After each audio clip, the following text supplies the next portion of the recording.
I've heard tell about you. I heard you've been telling everybody that Mandingos ain't no damn good. Ain't nothing nobody is selling is worth buying. I'm curious. What makes you such a Mandingo expert? Now I see what the buzz is about with Leo, because everyone was talking about his performance, and others as well. But when you created the character, did you see him in this, or was this someone you cast later? Yeah, not at first actually, because in fact I had actually wrote it to be an older character actually, and but I didn't have anybody in mind for it, to tell you the truth.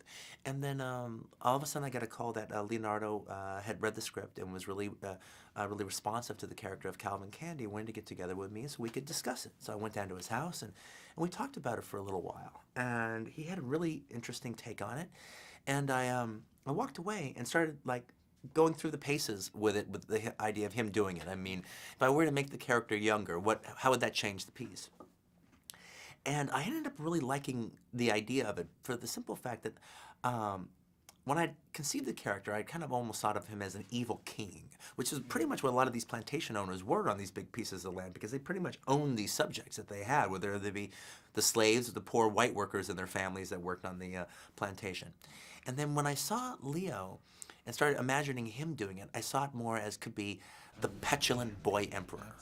You know, an American Caligula, an American Louis XIV. Like we were just talking about, kind of almost rotting from the inside. And he's not even into cotton. All of his ancestors were into it. Now he's just indulging in hedonistic vices. You know, the subject matter, you take a subject matter like that, it's the horrific time in our history, and you make a very entertaining, light, and yet there's a darkness. You're balancing something, and humor. Well, it's funny because it's like, you know, you can do this movie as just a straight-ahead historical piece, and you can do it also as, which I think tends to keep it at arm's length, actually, just a dramatized textbook.